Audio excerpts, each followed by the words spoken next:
New alert keyword, more returning cards, but this time with alternate art, and a bunch of brand new cards for Whispers in the Well. Let's check them all out now.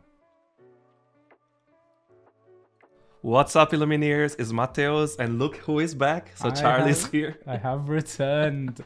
But Mateus did such a good job on his own. I was saying, maybe I don't even need to be here anymore for these. No, it was painful. It was so long. It was so hard to edit on my own. I'm glad that Charlie's back. But the comments were so nice. Everyone was so happy to spend an hour or whatever it was with you. They were just kind, so to make sure that I don't give up. But anyway, a lot to cover today again. Yes. And also the introduction of a new mechanic, a new keyword. So we can put on the screen and explain very quickly. Yeah, we can start with that. So this is Lexington. There were actually a couple of cards that introduced this new keyword, but that is the alert keyword. So this character can challenge as if they had evasive. As you know, most likely in Steel, there are a bunch of characters that gain evasive on your turn. So they actually gain the evasive keyword, which is different from alert, where this character can challenge as if they are evasive. So they can challenge evasive characters, but they themselves don't gain evasive. The main distinction here is really, in effect, like Dumbo, Ninth Wonder of the World, his Making History ability can target those characters that gain evasive because technically they're evasive on your turn, versus Lexington, who would not be considered evasive and so couldn't be exerted for Dumbo's ability. So it's a little bit of nuance. I'll be curious to see if they still print cards that are characters that gain evasive, or whether it's just going to be alert moving forward. It's going to be interesting to see. But that's interesting. So he is not the same as Happy from Shimmering Sky. He's not the same as Happy. Even though Happy is also on their turn they gain evasive. Happy has evasive at a turn. Exactly. So they could use the benefits of Dumbo versus this one that he doesn't have as evasive. It's not. Yeah. It's just saying that he has the capability of attacking evasive characters. We saw people joking, saying that they've done this just because Dumbo is so powerful. They had to kind of go back and change the way this kind of ability works. But as we said, right now we don't know whether this means this is how it's always going to be handled for Steel Glimmers with the evasive, or whether we're going to see a mix of those moving forward. But very interesting, kind of a new mechanic almost. It is. And we'll see actually even today as we go through some cards actually making that distinction as well. We have a mini card later on, which is cool, but also nice. Again, it's nice to see Whispers in the Well bringing actually two new mechanics. We talked about the boost and the Whispers in the previous video, so if you haven't watched, go check it out. I try my best to cover that. And now we're looking at alert keyword. Yeah. And then before we jump into the card reveals, we do want to call out that tomorrow, or maybe it'll be later today, depending when this video goes online, but we do have our card reveal coming up on October 17 at 1 p.m. EST or ET. So check it out. We're really excited. We put a lot of effort into this one. We visited a lot of sets. Yeah, different places. So no green screens this time. There is no green screens. It's all in person. I was trying to dress as character, and we'll see a card that got also revealed that looks exactly like how we dressed up, so that's super cool. This is on Friday, so again, if you're watching this on Friday, it is today at 1 p.m. EST. Yeah, and this set is all about following the clues and solving the mystery, so see if you can solve the mystery of Mateus's outfit. Yes. And then a little bit of news, but also card reveals. There are going to be returning cards for this set. So we saw Dragonfire, which is a card from set 1, and also Mickey Mouse Detective, another card from set 1, that are both going to be receiving returning cards in Whispers in the Well. So it seems like moving forward, we're probably going to see like a trickle of returning cards in sets, and then maybe, I think they even confirmed that once a year there'll be like a big reprint set. So. And that is with an alternate art. So that's the cool part as well. So we did see that happening once. I think it was in Reign of Jafar with the two cards, right? It was Captain Hook. And the Dalmatian Puppy. Dalmatian Puppy. So again, this happened here. I don't know if I misheard, but I thought they said that's the only two returning. Maybe I'm going crazy, so don't quote me on that. But as we've been seeing, it's not about a returning set or a reprint. It's just a few cards, as Charlie said. Yeah. Should we get started? Yeah, absolutely. Absolutely. So we're going to start with the Amber Glimmers, as always, or the Amber cards. It's not just characters. And first up is Goofy Galumphing Gumshoe. Galumphing, it is Galumphing. Yes. Galumphing Gumshoe, 8 cost, inkable, 5/7, that quest for 3. He is a Floodborn, he'll shift in at 5, and he has the ability Hot Pursuit when you play this character and whenever he quests. Each opposing character gets -1 strength until the start of your next turn. Strength manipulating ability is quite common in Amber decks. It's a fine ability. I find him very expensive obviously if you shift him in for 5, he becomes a lot better, but currently we don't really have that many good shift targets for Goofy, but I'm sure we're going to see some. But yeah, I feel like the natural synergy here is probably with Under the Sea. If you wanted to pair Amber with Emerald in order to be able to use the one-sided board wipe, then yeah, you could do that. But other than that, I'm not so sure. And I think one thing we missed to say is he's a detective.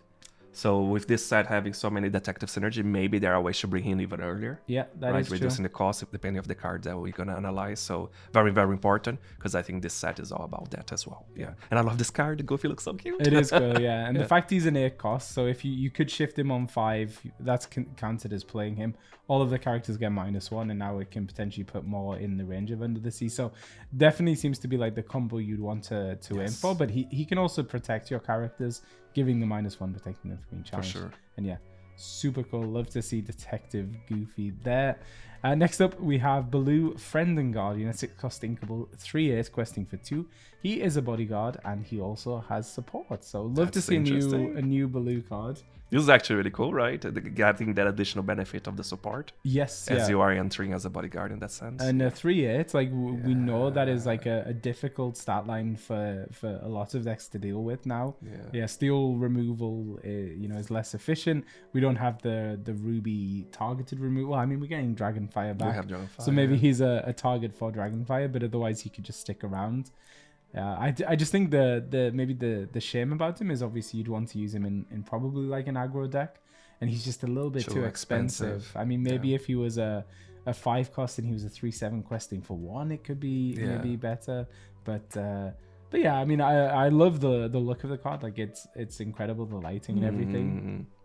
So yeah, I'm doing all the talking. No, it's good. It's good. I can rest. Yeah.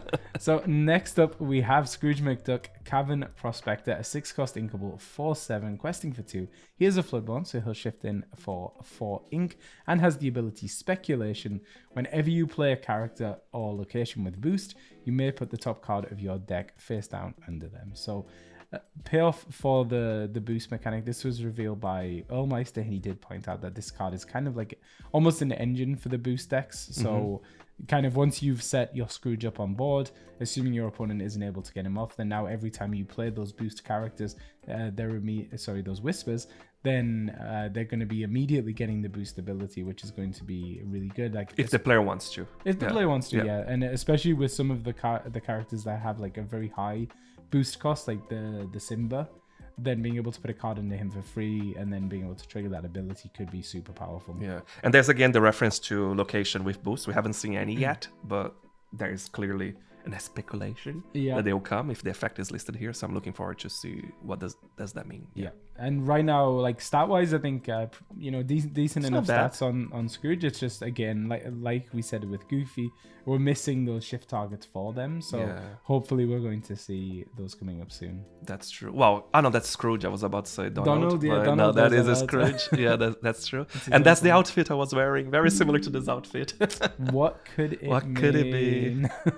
So next up we have Gazelle, Ballad Singer, 5-cost inkable, 3/8, questing for 1. She has the Singer 7 keyword as well as the ability Crowd Favorite. When you play this character, you may put a song card from your discard onto the top of your deck. And yeah, another really cool one. It's good to see Amber getting some more Singer support. Ruby getting a lot of the Singer support last set, but Amber, traditionally the color that has the Singer keyword inside of it. Right now, obviously, a lot of the most powerful songs got rotated out of the game, but we do still have songs like Strength for Raging Fire. You could again pair this with Emerald, and then you could get back Under the Sea, or even something like Beyond the Horizon if you pair this with Steel and being able to get that back and draw more cards. So I do think there's quite a bit of potential, but the uninkability at a 5-cost might be the thing that kind of limits Gazelle. So that's actually what I'm curious about, because I'm part of a WhatsApp group with the Brazilian community that plays Disney Lorcana, and they were really hyping this card, like probably more than I would. I was like, why are you hyping so much? Is an ink pushes a 5? But I mean, there is the potential, as Charlie's saying. I just don't see it yet. A lot of people sacrificing that slot for her. Yeah. But a lot of the really good singers, like the Ariels, the Cinderellas, got rotated out. So maybe she's kind of there if you want to build an Amber something song deck. But we will see. We'll see. Next up, we have Search for Clues. This is 4-cost inkable action. The player or players with the most cards in their hand choose and discard 2 cards. If you have a detective character in play, you gain 1 more. So kind of a replacement almost for You Have Forgotten Me, which is a card in set 1 that was rotated out. In this case, it's really targeting the player with the most cards, so I think that is quite an interesting spin on it. So You Have Forgotten Me sometimes felt a little bit punishing, because you might have not many cards in your hand and then your opponent plays this and it creates this like quite big disparity in card advantage, versus this where your opponent has to be in a position where, or you have to be in a position where your opponent has more cards and then you play it. So it's a little bit more like a catch-up mechanic than something that's like kind of really punishing. So I think that distinction is quite interesting. I think it is fairer, right? I feel like automatically makes feels discarding someone else fairer than what we're used to, where it gets very, I don't know, a bully in a way. But again, it's also funny to see that in Amber. I know that You Have Forgotten Me is in Amber, but it's so interesting to see the mechanic there. And I do like the additional point of the detective benefit as well. Yeah.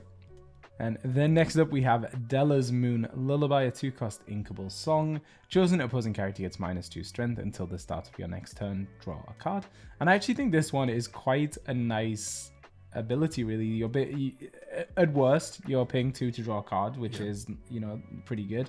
But the fact you can give -2 strength until the start of your next turn can, as we know, as we've seen with other cards, be impactful. It can be a good way to protect your characters. If you're playing an aggressive amber deck, then you can use this to protect a character that could be challenged and banished, so they can quest for longer. You can also pair it with something like Ruby, so even on curve, you can play a 2-cost character, sing this song, and then play something like Sisu Daring Visitor to then immediately banish them. So I think there's a lot to play with there. So I think the fact that it's a 2-cost inkable song is just a really good thing. Because I think you said a lot of people would pay the cost to get the effect, but actually the majority will probably just sing, which is even better, right? You're not sacrificing your 2 ink.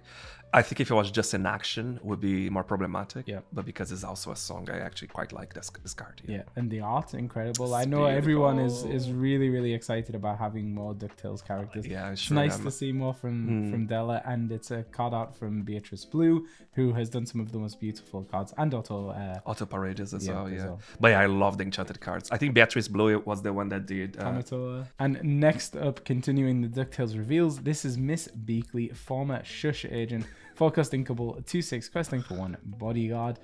And first of all, really happy to see her in Lorcana. It's a character that I think people have been wanting for a while. She is hilarious. So great to see her in the game. In terms of the stat line, we do have some good 4-cost bodyguards in the game already. Pluto Guard Dog being the one that sees the most play. The downside of Pluto obviously is once he has damage, he loses his extra strength. But the fact that he comes down as a 5/5, I think, is probably a bit more impactful than coming down as a 2/6.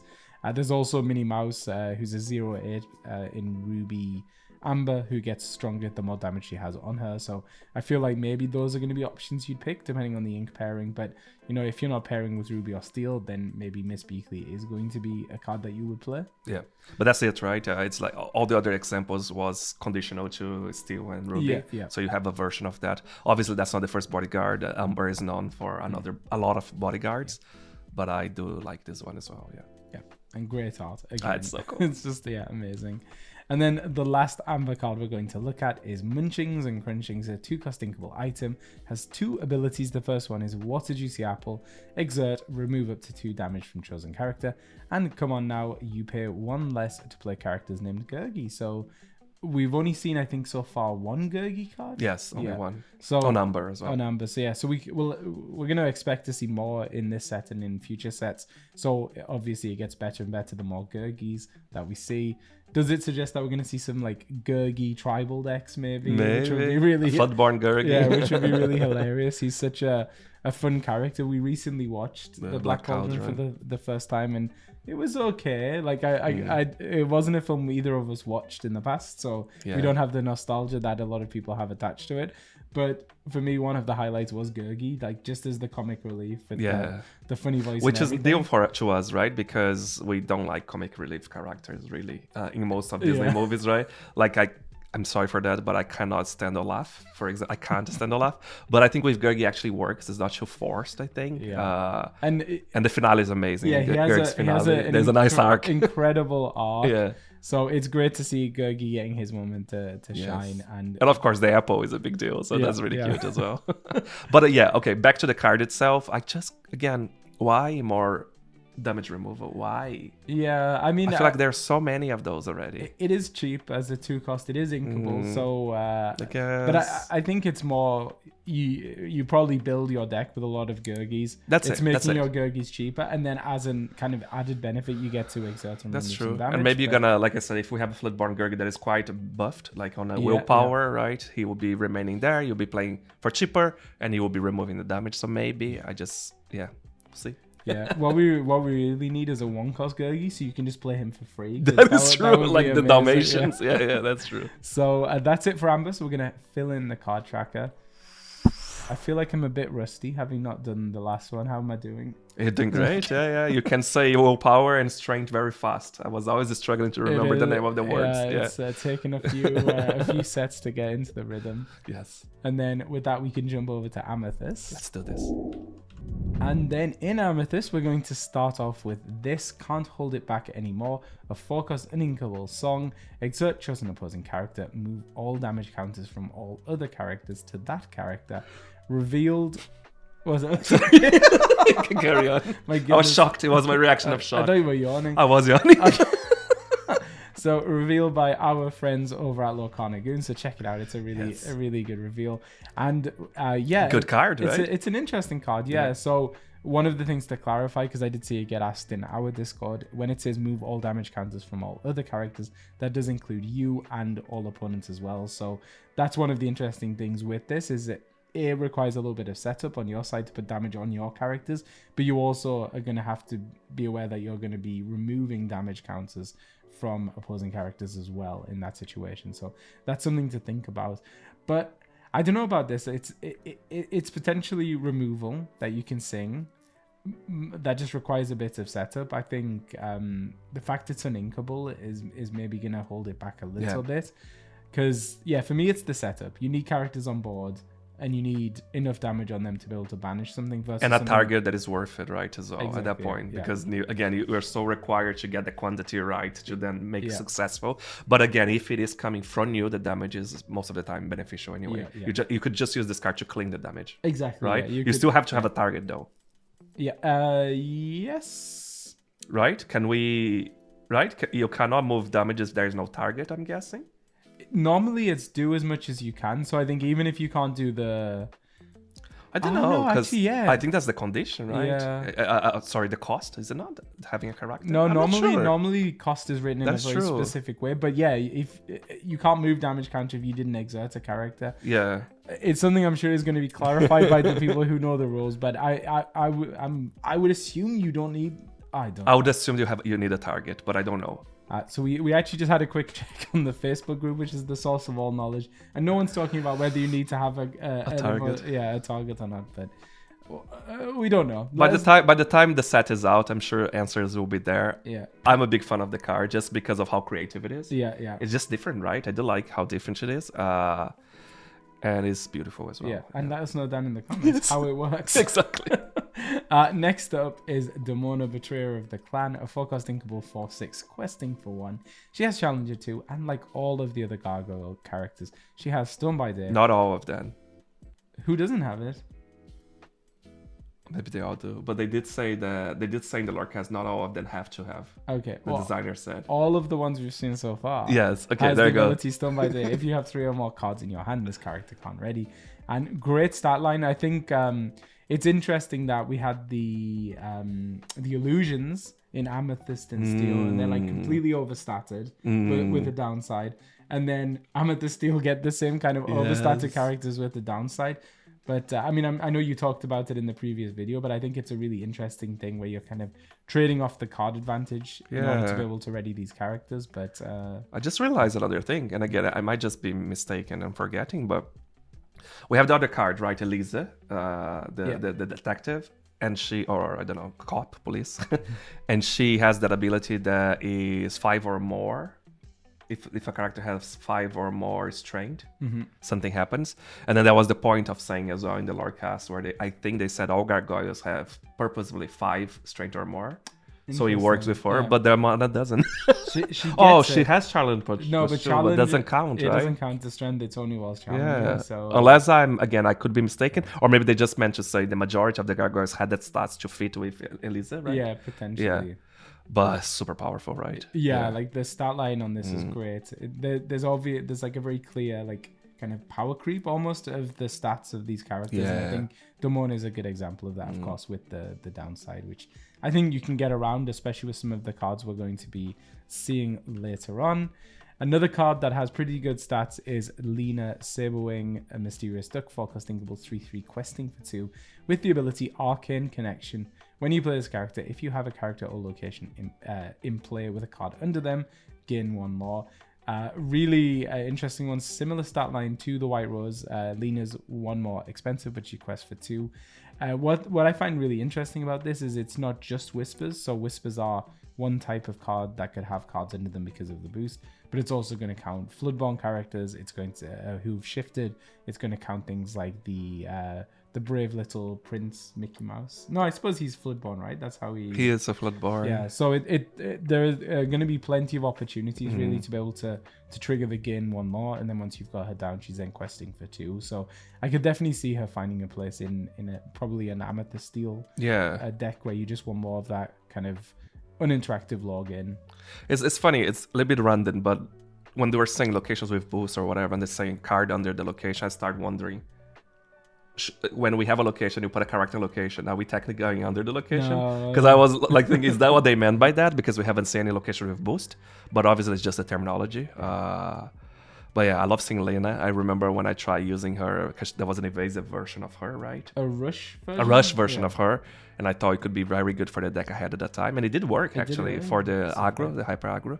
So nice to see her back. Yeah, and again, amazing art. Love all of the DuckTales all cards. of them. So Another far. one. Should we look at the next one? one? Let's look at the next one. This is Violet Saberwing, Senior Junior Woodchuck, 2 cost inkable, 3/1 questing for 1, evasive. A stat line we've seen on a few cards. As the meta changes, as more evasives come in and out of the game, then there's always a place for a character that hits for 3. She could take down Dumbo, for instance, which is a huge metric of whether a card is good or not, I think, in the meta game. So that's true. I love the idea of a little Violet 2 cost taking out Dumbo, the most expensive card in the game. So yeah, it is great. And again, amazing, beautiful artwork. The lighting, incredible. Love the rain. Everything, honestly. The purple always works. For me, that's it. Purple in any card, even if they are not amethyst, it looks so beautiful. That's why our branding is purple. Exactly. Yeah, maybe that's it. That's it. And then the last card we're looking at for Amethyst is Nibs, Lost Boy, a 4 cost inkable, 3/3, questing for 2, with the ability Look Who's Back. When this character is banished in a challenge, return this card to your hand. So quite a few of these cards kind of existed out there. There's the Here that Mateus is really fond of. Haven't really seen that much play just because historically there has been a lot of removal to be able to get rid of these characters. With less removal in the game, potentially these kind of characters who can keep coming back and being replayed are going to maybe see some play. I think definitely in limited formats, this is going to be a fantastic card, and certainly one you'd want to grab because 3/3 questing for 2, we know are great stats, and being able to keep getting that back and replaying it is just going to cause a headache for your opponent. I agree. So, okay, that's going to be it for Amethyst. So we'll fill in the tracker. Yeah, Amethyst is just, I don't know. I think the color that gets like card draw and good stats, and it's insane. It's like insane. It's always the one that looks the strongest. I don't complain much because it's my favorite color to play with, but when you put with blue or sapphire, then I am sad. I don't want blurple anymore. And then let us go over to Emerald, and we're going to start out with Baloo, Carefree Bear, 5 cost inkable, 4/5. Questing for 2. He is a Floodborn, so he'll shift in at 3, and he has Roll With It. When you play this character, choose 1. Each player draws a card, each player chooses and discards a card. So really like the design on these types of cards in Emerald, where you get to choose what you want to do, so it can be quite flexible depending on the situation. If we get a nice low cost Baloo, I think this card has a lot of upside, because being able to play a 4/5 questing for 2 on turn 3 potentially, with the ability to either give you a card to negate that card advantage that you've lost by shifting, or make your opponent discard a card. Oh, everyone, sorry, discard a card. Can be really, really good. So it's gonna depend, whether we see a nice low cost Baloo or not. But on paper, I do like this card. Sorry, I faded away. I was thinking of dinner right now, but it is a beautiful art. I'm sorry. My belly was just. We started a diet because our double chins are looking weight. terrible in the camera. So that's it. like Baloo, you're a very hungry bear. That's it. I'm very carefree and hungry. And another card from the Jungle Book, and really excited to see Mowgli here make an appearance in the background at least. This is Trust in Me, a 6-cost uninkable song. Again, choose one. Each opposing character gets -1 law until the start of your next turn. Each opponent chooses and discards 2 cards. So both effects that have a lot of potential to really shake up a game, and that's kind of what Emerald does. It's like coming back from behind, getting advantage when maybe you're at a disadvantage. So being able to give -1 law to your whole opponent's board means that you can really, if they're going to quest for game on the next turn, that's something that can just completely invalidate that. So that's really interesting. And of course, discarding 2 cards, we know how powerful that can be. This is a song, also powerful as well, because you can do without having to spend ink. So I do think this one is one to watch. I don't think you'll be able to run a full set, but maybe as a 2 of in a deck. It's just so tricky for being an inkable, right? And again, so maybe you are pairing this with Umber, right? With the singers. Or Ruby. So you're singing earlier, or Ruby, yeah. I think, Ruby Emerald maybe, because right now Ruby Emerald, it's a very slow deck. Yeah. But being able to sing this, with power line. With a power line, being able to play it for free with a power line can also be played by Robin Hood Sharpshooter. Which one? The Ruby one. Yes, the action one. It's maybe a card that fits into a deck archetype like that. Yeah. It could be interesting to pair together. But I never managed to make that sharpshooter work. It's crazy how I never managed to make it work. And I played against Mathieu at League, and he made it work constantly. He completely I need to learn from him.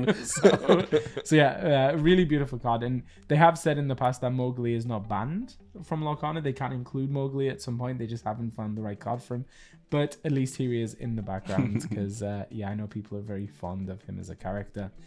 Next up, we have Potion of Malice. It is Potion. I thought it was Potion. Potion of Malice, a 3-cost uninkable item with 2 abilities. The first one is Suppressed Anger. Exert, pay 1, put 1 damage counter on chosen character. And Mindless Rage. Exert, banish this item. Each opposing damage character gains Reckless until the start of your next turn. So for those damage-based decks, this is a good way in Emerald to be able to put a damage counter, because a lot of Emerald damage interaction abilities require a character to be damaged at first. So this at least is allowing you to put the damage counter on them. I don't know, I feel it's a bit of a missed opportunity, the second ability. I wish it was like exert, banish chosen damage character, so at least the item kind of interacted with itself. Like I know it's maybe good to disrupt by giving all the characters Reckless, but I just feel like Reckless has its place, and I think we've seen that in Amethyst Sapphire. You can use Reckless as a disruption tool, but there are also so many ways to get around Reckless with singing and questing, as singing and like abilities that require exerts. So, but I do like that this is also an item. If you're just triggering the first ability, having that item in Emerald, where we now have so much damage base decks with Emerald and Ruby, right? Yeah, I think it can be actually quite powerful, really. And it reminds me a little bit the bow and arrow from Robin Hood on Steel, right? In a way. I think this is an item you'll probably try out in your deck. And it won't work, because I don't know how to make it work. But I don't think I'm disregarding this card too much yet, I think. That's what I'm going to say. And we know how powerful Reckless can be when people were using Lio, right, as well. So, we'll see. All right, so next up we have Jetsam, a 7-cost inkable 6/6 questing for 2. He is an opportunistic eel and has the ability Ambush from the Deep. When you play this character, deal 3 damage to chosen opposing damage character. Pretty good, you pair it with the previous item being able to deal the 3 damage, but I think probably as a 7-cost, even though his stats are reasonable, I think 7-cost is probably just too expensive. Maybe in a control deck where you pair it with Sapphire. The problem is they have to be damaged, right? That's the thing. It's already so expensive, and the target has to already have damage. Yeah, it's so specific. Yeah, so not too sure about this one, but I love the scene that's playing out in the background. That the guy in the water looks like he's from the gondola in Venice. Yeah. Who is the guy the one that is advising Eric? Prince Eric? I'm really not sure. I don't recognize this character. I feel like he's the advisor. Yeah. Well, let us know down in the sure. comments. We watched The Little Mermaid really recently as well. So I thought we watched just the live action, no? I watched it recently. I don't remember. But yeah, let us know who that is. I watched the live action plenty. I love it. Yeah. Next up, we have Hookhand, 5-cost inkable, 6/5, questing for 2.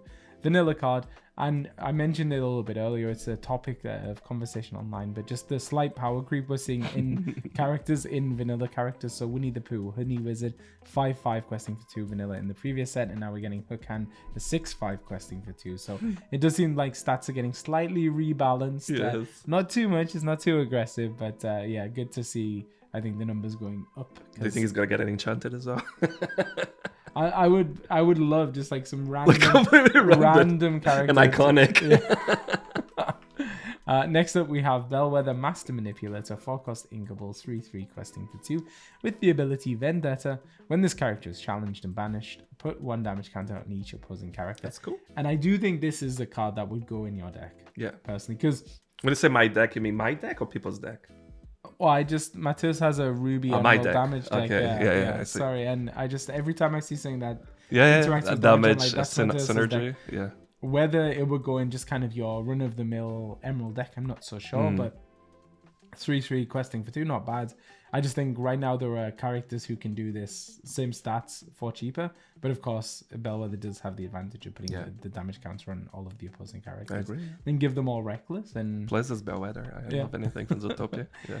Next up, we have Launchpad Exceptional Pilot, 4-cost inkable, 4/4 questing for 1, with the ability off the map. When you play this character, you may banish chosen location. So yeah, pretty good stats and a really good ability. It's the first time we're seeing the banish location ability on a character. Which is really interesting. Before we had it on actions, I think. So yeah, so if we do get a location heavy meta, we're going to see a location that I think is actually really good. Yeah. But of course, a lot of good locations have rotated out, and we also had 2 sets without locations. So it is in kind of that rebuilding phase of locations at the moment. But if we do see location decks, then as a tech card, I think Launchpad is actually pretty good to run maybe as a 2 of in your decks. And he's also his first.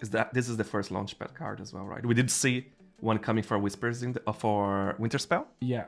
But that's the first Launchpad actually launched or released. Interesting. Yeah, sorry, I got completely discombobulated because I saw the Winterspell one and forgot. So technically this is coming first. Yeah. Yes. So coming one set ahead of Darkwing rather than waiting for Darkwing.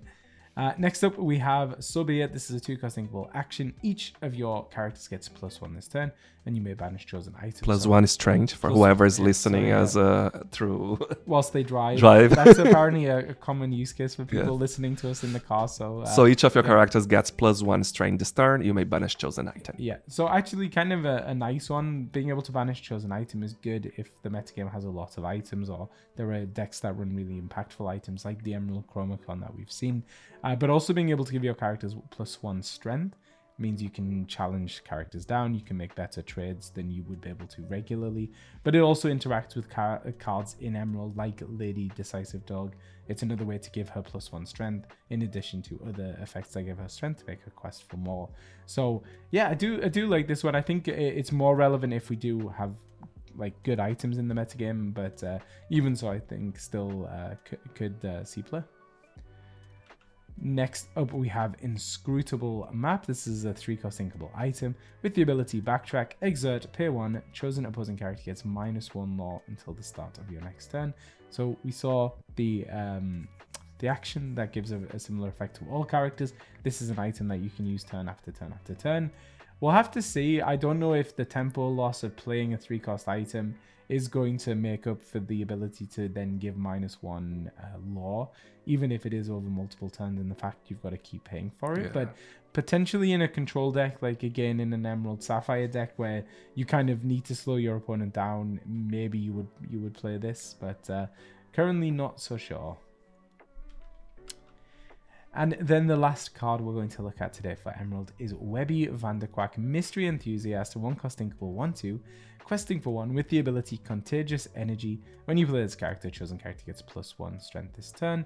And again, another one that I quite like for Emerald. It's similar to Merryweather, the Good Fairy. She gives +2 strength, but you have to pay 1 for it. So maybe I could see a world where you run both of these in order to be able to, again, buff up something like a Lady Decisive Dog in an Amber Emerald Dogs deck, aggro deck.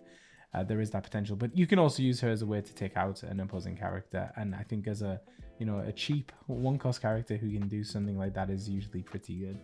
And can I comment on the art? I'm obsessed. It's beautiful. That's all my comment. Yeah. This is the first time we see Weeby. No, that's the second time, right? I think was she in Ruby once?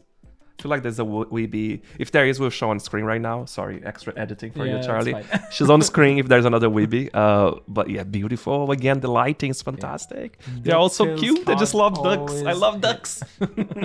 And with that, we're going to drop Webby and the rest of the cards into the tracker. And that's probably enough time. So we're going to go on over to Ruby, but not before giving a quick shout out to the sponsors of today's video, HeavyPlay. HeavyPlay have their Equip Mag system, which allows you to connect your deck box to your dice box and your playmat, all with the power of magnets, which make it super easy when you swap tables whilst playing. And they also have their curved sleeves with curved corners, which mean you'll never have a card upside down in your deck again. If you want to get your hands on any HeavyPlay products, you can visit them at heavyplay.com. And hey, use the discount code Inkborn10 at checkout to get 10% off your whole order. And thanks again to HeavyPlay, and we're going to start off in Ruby with Diablo Watchful Raven, 2-cost uninkable 3/3 questing for 2. Great. I think just a very, very good card. We know how good in the early game this stat line can be.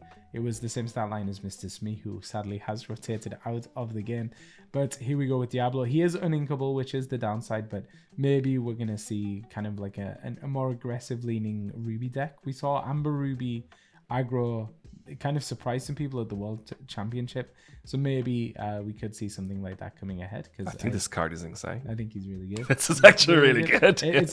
This is like, when a card's good when it's vanilla and we're still... Exactly. We're actually spending time talking about it. It's so good. Yeah.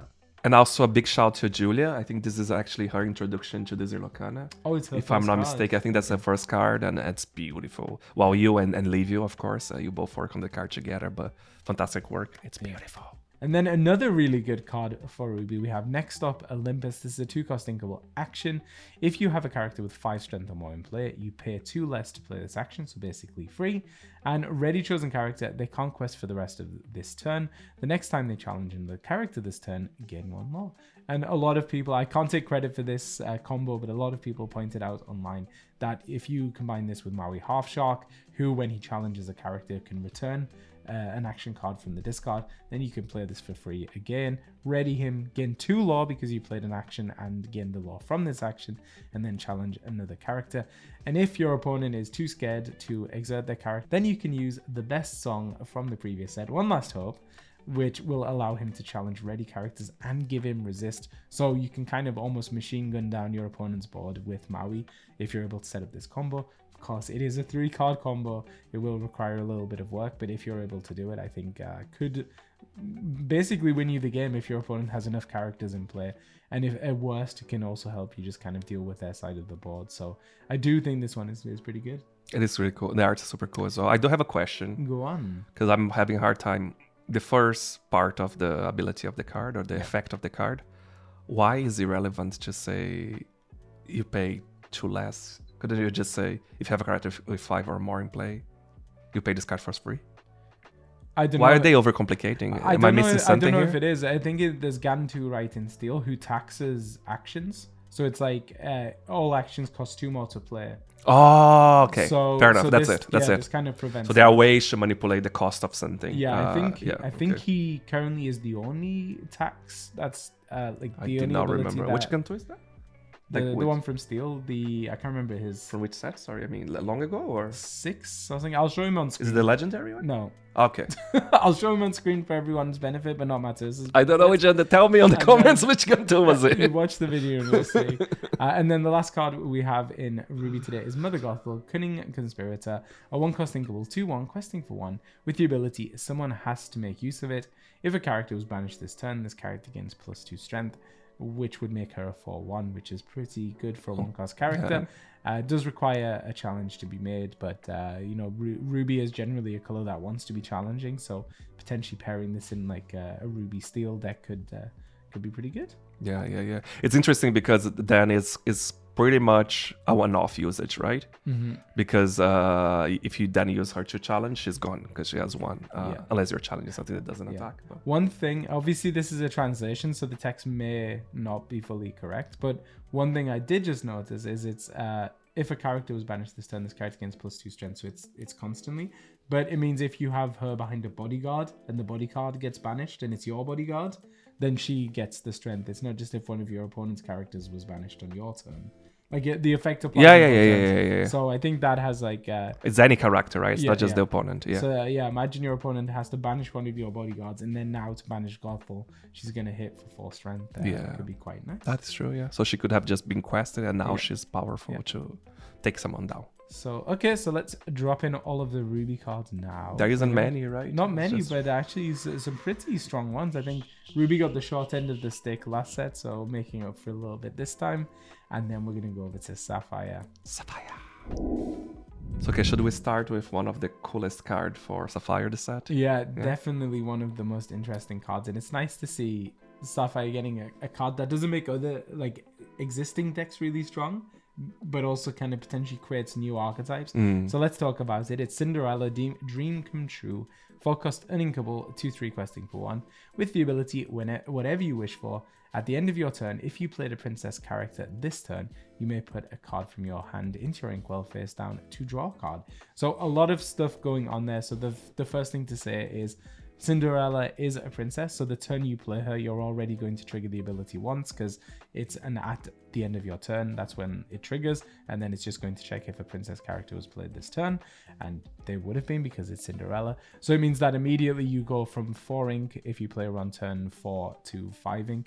So already getting benefit out of her and the ability to draw cards. So there's definitely a world where you do turn 1 something, turn 2 Tipo or Sylvia as a right C, turn 3 Cinderella, then getting to 6 ink for turn 4, and then if Cinderella does stick around, which maybe she will, then maybe she isn't going to be the target that your opponent wants to take down right away, then you're going to be able to be getting use of her effect turn after turn. Works great in princess decks. We saw a lot of support for kind of Sapphire Amber princess deck in the last set with things like Mulan, and I think Cinderella is going to fit well into those decks. But I also do think you could just play her in a deck as another way to accelerate your ink in any Sapphire deck, because of, again, she checks herself. So yeah, I do like this one a lot. So it's also it's cool to highlight as well the card you're putting from your hand doesn't need to be inkable either, right? So you can put any card when you trigger that effect, but also this card could go really well with the next card we're going to look at, right? Because we're saying, can she survive? If you do have the next card, she might. Yeah, so this is Fairy Godmother's Wand, a 2-cost inkable item with the ability only till midnight during your turn. Whenever you put a card into your inkwell, chosen princess character of yours gains a ward until the start of your next turn. So yes, I believe the interaction will work. If you already have this on the board, you play Cinderella and you pass, then it's going to trigger her ability. That's going to put a card into your inkwell, which will then trigger Fairy Godmother's Wand, which means you could then even give your Cinderella ward and then just keep repeating that turn after turn after turn. So definitely some synergy there. And even if you don't want to pair it with Cinderella necessarily, it's still a really good item in an aggro. Oh yeah. An aggro deck with princesses. There's so many, and this is another conversation I was having on the side. By now, there are actually so many princesses that are actually good cards. Yeah. So we're talking about Disney. The majority of cards is going to be princess, ally, or a villain. So, and hero, of course, but super cool item. And I think we're seeing kind of a rule set for the set where we are getting items in super rare as well, right? So the emerald one was all about the damage. This one is about protecting. Do you think every ink will have a super rare item? Well, I would say that, or every ink will have a strong item, because we got the Black Cauldron is a legendary. True. Yeah, and that's in Amber, right? Amber, yeah. So maybe super rare and above item. But yeah, super cool to see kind of the narrative behind each of those as well, right? For each ink type, right? So super nice. Yeah, love that. And then next we have Christoph Mining the Ruins. He has a 3-cost inkable 2/3 Whisper.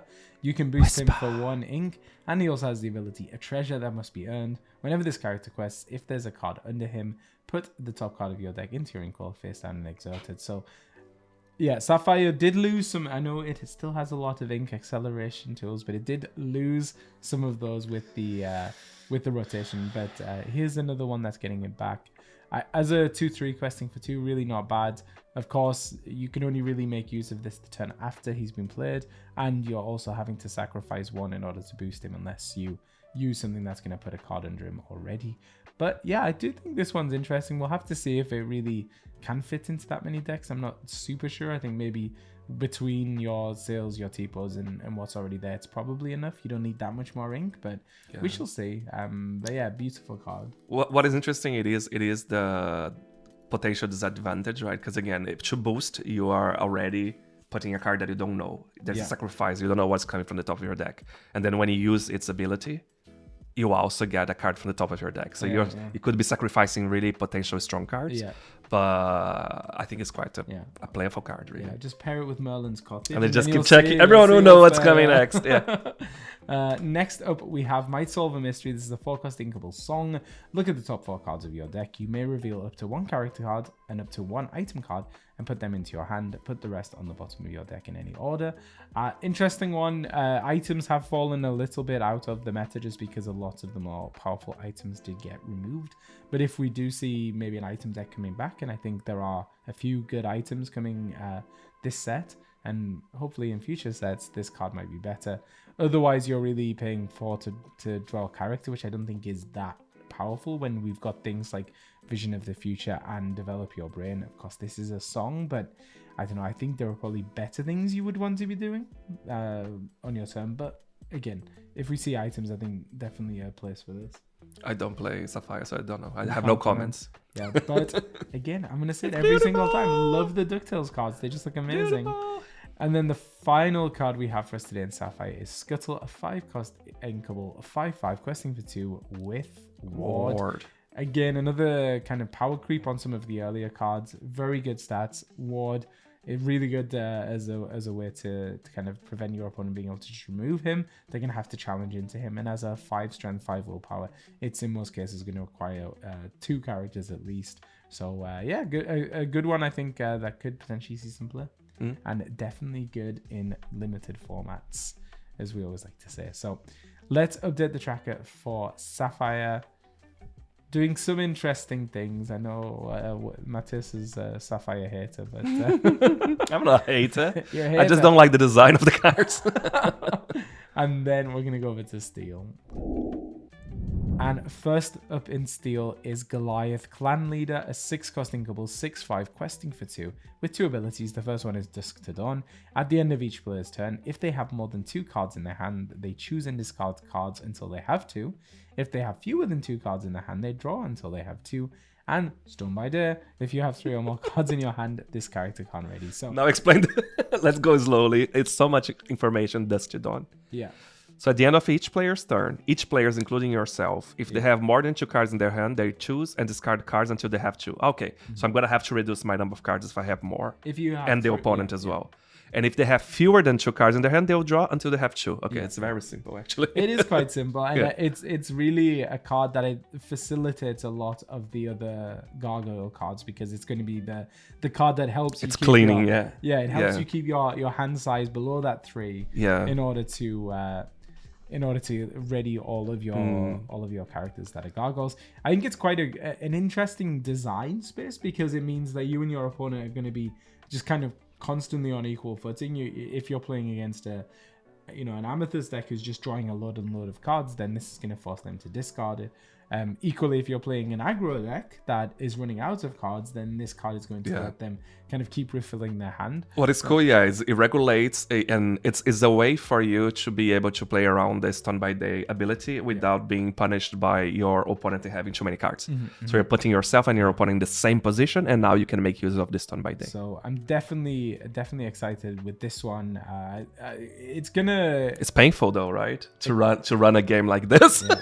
I think. But I'm incredibly excited to play a theme deck, if nothing else, around 100%. around the gargoyles. It's fantastic. I think I said that in the previous video. I just want to double down on that. The concept of the Stun by Day ability and how they are applying for this theme is fantastic. Yeah. So clever. And the look of this card is just incredible. Great job to Valerio. Valerio Buonafontino. Thank you. Matthias handles the pronunciations for me. I don't know if I pronounced correctly. But and then the other steel legendary is Prince Charming, Protector of the Realm, 7-cost inkable, 3/10, questing for 2 bodyguard. With the ability Protective Presence, each turn, only one character can challenge. Including your own characters. Including your own characters. Yeah. So on your turn, only one character can challenge. On your opponent's turn, only one character can challenge. And because he's a bodyguard, if they're not able to challenge and remove him in one, then it means no more challenges can take place and he's just going to stick around. So a very, very interesting card that is going to become, I imagine, very obnoxious to deal with if your opponent doesn't have any hard removal to get rid of him. But I think as a 7-cost, like he's a card you want to use, again, in a more aggressive deck, as often is the case with bodyguards. So I think the 7-cost, maybe if you put him into Sapphire Steel and you're able to get to that 7 ink a lot quicker, maybe if you're able to play him out cheaper in an Amber deck using something like your Plutos and your Lanterns, maybe he's going to be a little bit better. But I do love the concept of the card. Again, another super smart design, right, approach to that. Yeah, imagine if you could use this in a hyper aggro deck. Obviously, you can't, but imagine. Yeah, it is such a shame. I'll just be questing. I don't need to challenge anyway, and you won't be able to challenge me either. And I'll just say again, this is my understanding of the rules, but he has a static ability. So if you challenge him and banish him, then because he's no longer on the board or in play, then the ability ceases to even on an ongoing turn. Exactly. So I think if you challenge, banish, and remove him, then potentially you're able to challenge more. But someone who knows the rules better, who understands the exact wording of things, can let us know down in the comments. Next up we have David Xanatos. I struggled with David and then was fine with Xanatos. So Steel Clan Leader, 3-cost inkable, 3/2 questing for 1. With the ability Minor Inconvenience, when you play this character, you may choose and discard a card to deal 2 damage to chosen character. Quite nice, actually, like being able to essentially have fire the cannons on a body.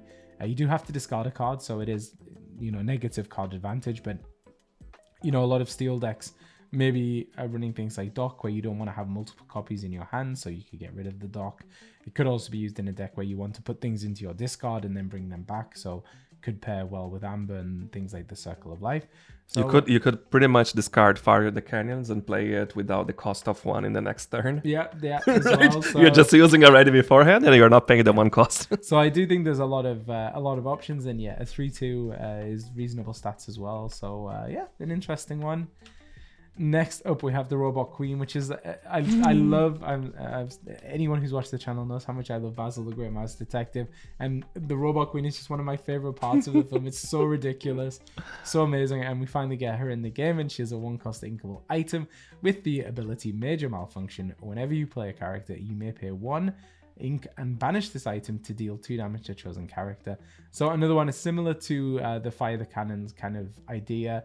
It's just a 2. If you kind of take all of the pieces, it's a 2-cost inkable Fire the Cannon, and it's also an item. So if you're building a deck with item synergy, then it can work there as well. So just super happy to see the Queen, and the reveal is brilliant. We were saying, because obviously we had to do our reveal and we were struggling so long to come up with something creative. And then we watched their video and we're like, how did they come up with something that creative? Like, my mind, I was telling Charlie, I never have gone. I wouldn't know what to do. I would have gone such a more probably obvious choice if we were to reveal this card. I was like, their idea was so cool. And I should say it was Charlton TCG and Cardboard Corner. So that's Jenny, right? They review. It was a collaborative review, I believe. Yeah. Really good. Really, really good. Check it out on on Instagram and YouTube. Next up, we have a card that no one is so excited about. This is Donald, Ghost Hunter, 4-cost inkable, 5/4 questing for 1, with the ability Make a Racket when you play this character. Chosen detective character against challenger +2 this turn. Pretty good. If you're building a detective tribal deck and you're going to double down on all that synergy, Donald has great stats, and being able to give that challenger +2, like to your detective Mickey on turn 3, you've played him, and then on turn 4, you can buff him up to a 3/3. Definitely pretty good. And we're seeing, I think there's a lot of Ghost Hunter cards as well. They have this storyline going on. I'm guessing they're all going to be detectives as well. So among themselves, you can do that. Big shout to Carmine. So that's another illustrator that just joined this lorcana. Really? And that's his first card. Wow. And it's fantastic.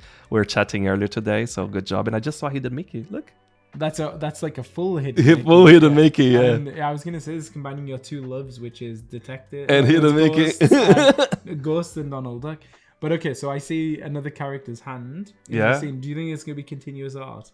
Oh, because there hasn't been continuous art for it might be because the Minnie Mouse is, which is another Ghost Hunter. She's in the same scene and she's also steel. We're gonna get there. Is the last card we're gonna review today. Okay, so amazing. We're gonna keep up the tension because we're gonna go first to Basil, Tenacious Mouse, 3-cost inkable, 3/2, questing for 2, with the ability Hold Your Ground. Whenever you play another detective character, this character gains resist +1 till the start of your next turn.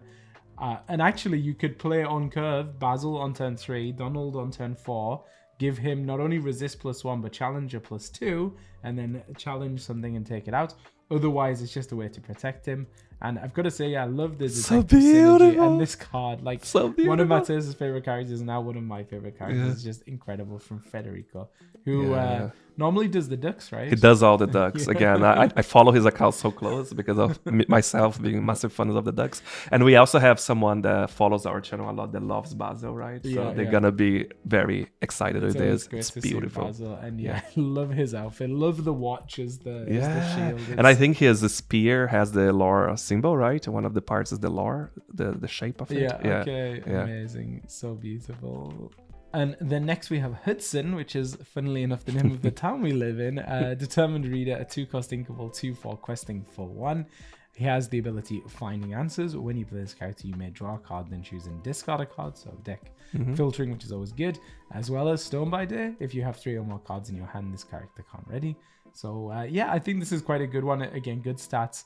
And then the draw discard allows you to kind of facilitate finding the cards you need in order to kind of get your combos up and going. And just stunningly beautiful card. I love the castle outside of the window, the colors. I think all the glowing effects, right? It really lights up. It's nice. Of the whispers. It's just, I love when like a common card has like just this sick art. Exactly. Absolutely incredible. Next up we have Lexington, small in stature. Stature? It is stature. I sometimes I forget how to speak English. Stature. 3-cost inkable, 4/4 questing for 1. He has the alert keyword. This character can challenge as if they had evasive. And Stone by Day. If you have 3 or more cards in your hand, this character can't ready. Great stats. We kind of talked about him earlier in the video, right? About the alert keyword. But again, it's just a reminder that the effect from Dumbo, the making history, wouldn't make effect to Lexington because technically he's not an evasive. He just can challenge as if he had evasive. And I would almost guarantee that Lexington is going to be appearing in a lot of steel decks because as a 4/4, he can cleanly take out a Dumbo. He can take out a Genie. And he survives. And he survives, exactly. So, I think he's going to be one if people are able to kind of deal with the whole having only 2 cards in your hand. Yeah, 2 cards. So, you're right. Next up, we have Minnie Mouse Ghost Hunter, 2-cost inkable, 2/3 questing for 1. With the ability Search the Shadows. When you play this character, chosen detective character gains alert this turn. So Minnie is certainly not the card that connects to Donald, but maybe we're going to see more. Yeah, I think as well the color tone is so different. It's quite different. But it could also be just the resolution of the card. And it's not the same artist. Yeah. Which also doesn't mean anything because they have done in the past connecting arts or continuous art from different artists, right? But I hope it is a continuous art. I have to keep an eye on that. It's so cool. But I do love the spooky theme. We're big fans of Halloween. You can see our Halloween sippers up there. And can I comment on her outfit? Look how gorgeous her outfit is. Gorgeous. Her shoes, can she be a contender for another fashion show? Maybe we had our fashion show video. It's been a while. I think you have to get Enchanted Kim to help you with the next I one. know, this is amazing. We're gonna link it right here if you want to watch our this little kind of fashion. But she could win with that stunning outfit. It's definitely our silliest video, and it was a lot It's of so fun fun. for Matheus to make. Yeah. And then last up, we're going to end with a location. This is the Illuminary Tunnels Linked Caverns. 3-cost inkable location. It's going to move cost of 1, a willpower of 6, and generates 1 more per turn. And the Illuminary Tunnels has 2 abilities. The first one is Subterranean Network. While you have a character here, this location gets +1 more for each other location you have in play. And Locus, while you have a character here, you pay 1 less to play location. So really fun one. Again, locations kind of falling out of the meta just because there aren't that many good ones. But I mean, I would have loved to see this when we did have a lot of locations in the game, because being able to, you know, put a character here and then spam those one cost locations for free, and then that's also buffing up the lore gain on this location is really, really cool. So yeah, it's a super rare, right? It's interesting to think as an effect, because of course there is a value they're seeing behind it. It's also worth mentioning it doesn't change. The effect doesn't change if you have many characters. You just need 1. It's not gonna stack up. But obviously the effects stack up based on your locations, at least the first effect. And I have a question for you. Which character is in the background of this scene? Because Matheus and I were looking at it, enhancing, zooming, trying to figure it out. Top right in the first tunnel, in Amber Tunnel. Top right or top left? Sorry, top left. And you are the one who usually gets the side wrong. I'm normally the one driving the wrong way. So top left in the... Well, it's actually not even Amber Tunnel. I would say it's more of a Ruby Tunnel maybe over there. But who is that character? Yeah, I have my guesses. It looks like a duck. It looks like a duck. So yeah, hopefully we find out soon. And that will do us for Steel. So let's drop those cards in there. Loads of really, really interesting cards just across the board. And it's a very interesting set, I think, actually. I think maybe because we're coming from a reprint set, just seeing new cards feels so exciting. But I like the theme. I like how they're approaching a little bit more serious tones, right? With the franchises that are coming. Halloween, so it makes sense. Did they time it up perfectly? What I love about this set, I've got to say, is it's really like... A lot of the franchises they're including have very cult followings. Like, as I said, like the Black Cauldron has a huge cult following because it's like the forgotten Disney film from the 80s. Gargoyles is this huge cult because a lot of us millennials who watch the Gargoyles growing up love it. And then also for like more newer generations, like I know a lot of young players love DuckTales. So it's great to see that. I think the spookiness just appeals so well to it's very clever. This kind of audience. So and the mechanics as well. I think Boost as a mechanic, we have to see with time, but I actually feel like so excited. Yeah, I think Boost and the Gargoyles, like I know it's not really a mechanic. No, but it's insane. It is a mechanic, right? But it's a reserved to Gargoyles, right, per se. But fantastic, actually. I'm not just saying, like, I'm so excited for this set. I think it's been a while that I haven't been that excited for a set. I know, I can't wait to open some packs. Oh my goodness. So if you enjoyed this video, if you found it useful, do be sure to hit like and subscribe, because not only are we going to be covering all of the cards from this set, we're also going to be opening a bunch of products. We're going to be doing all of the coverage on release day. So yeah, it's definitely stick around. It's going to be the place to be for all of the Whispers in the World content, and of course beyond that as well.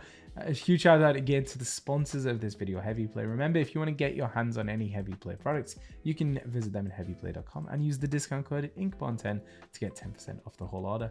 And right now as well, we actually just released a pre-order guide video like today. So this is 2 videos back to back. We're really spoiling you all. So if you haven't watched it, just go straight to that. I think YouTube will probably suggest that to you at the end of this video. So go watch it.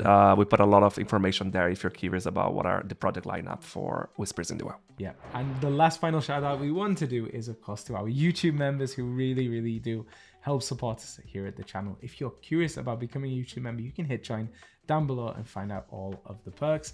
And otherwise, until next time, what's happening? Happy questing. Happy questing.